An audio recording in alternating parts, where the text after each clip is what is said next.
Winston Weinberg, founder of Harvey, bringing AI to the legal industry. First, why don't you introduce yourself and what Harvey does to everyone at Forbes? Yeah, so we're a legal AI platform, and so we help lawyers with drafting, editing documents, reviewing mass amount of documents in M&A, litigation, et cetera, really trying to build a full platform that can help with any legal use case. And is this, again, for consumers or is this for law firms? Yeah, so it's for law firms and then also their in-house customers. So we work with a lot of the Fortune 500 and Global 2000 companies, as well as the law firms that support them. And we're trying to build a system that works for both. Now, you're a lawyer. Give us your founding story. Yeah, so welcome to life after being a lawyer. I still feel like I deal with a lot of legal issues as well, right? When you're designing your company, you got to think about kind of privacy, data security, all of those things. So I'm involved still with my lawyer hat on a lot.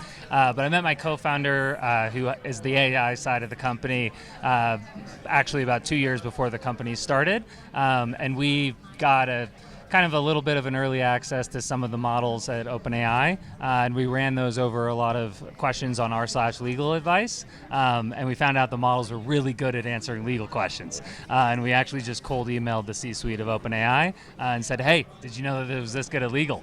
And we got on a call with them pretty quickly afterwards and decided to start a company. So you got this from a cold call? Yeah, we cold emailed them, actually. Yeah, email. That's now, I know the answers to the leading question, but tell us where the name Harvey came from. It has to do with what I'm wearing right now. Yeah, I was definitely a little bit influenced by some famous lawyer. And also, from Suits. So, yeah, and it sounds also a little bit like Harvard, which I think actually helped folks think about kind of the prestige and importance of the brand and stuff. Now, the law seems to be one of these, and anything illegal seems to be one of these areas that is the most obvious for disruption. You see a lot of law firms talking about they're worried about whether AI will replace lawyers. How do you fit into the idea that you'll have consumers trying to play their own lawyer using AI? You're sitting here actually trying to cater to law firms. Kind of explain the difference between your enterprise solution for law firms versus a consumer solution. Yeah, maybe two points there. One is one of the main things I've heard actually at Davos and just in general in a while is kind of how big of an M&A probably environment we're going to run into, especially in the U.S. and some other countries, which means a lot more legal work. And so I think a lot of what people don't think about is legal is not in a vacuum, right? Like most of legal work is actually cyclical. There's some things like bankruptcy and litigation that are counter-cyclical, but in other words, the more products that are produced, the more M&A that happens, actually the more legal work there is to support that. And so it might be actually in the future that you need these tools to actually support the needs of clients. We're a legal bull here. So tell us, so you quit a lucrative job in the law to become an entrepreneur, but turns out, it pays to be an entrepreneur. I can't keep track. You've had 4 or 5 rounds, it seems, in the last 2 years. Last one, what was the valuation? $8 billion for the last $8 billion. That's pretty amazing. How has that journey been as an entrepreneur? Just seeing again the step ups, raising money. What's been the learning process for you? What for our entrepreneurs watching? What are the lessons you took out of the raising?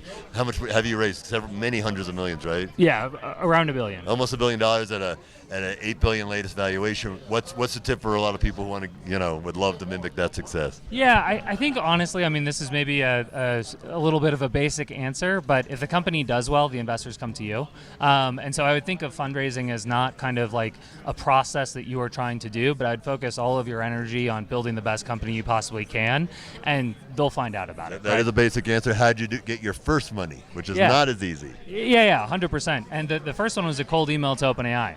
And I think what was... and they funded you out of there. That was our seed investment. Yes. And I think the piece... So not only did you get access to their tech, but you got access to cash, too. Yeah, exactly. And I think actually that does go back to how I think about fundraising overall, because the main thing I think that convinced them is we got all of those questions and we gave them to 3 attorneys, and we had them basically say, would you send this output to a consumer who would ask a question, yes or no? Yeah. And 86% of the questions, it was 3 out of 3 unanimously yes.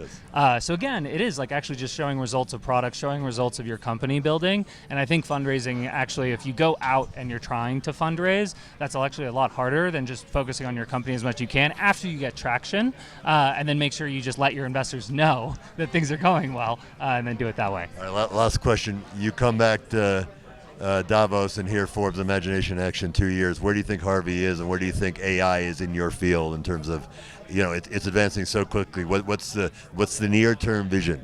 Yeah, I think that the main difference between now and maybe a year from now or even 2 years from now is I think a lot of our software is actually going to help the delivery of legal services instead of just being a productivity tool. And what that means is I think that the way that in-house and law firms interact is going to be different in 2 years from now. And I think law firms are going to spend a lot more money on technology and resources on building actually like a technology arm within them.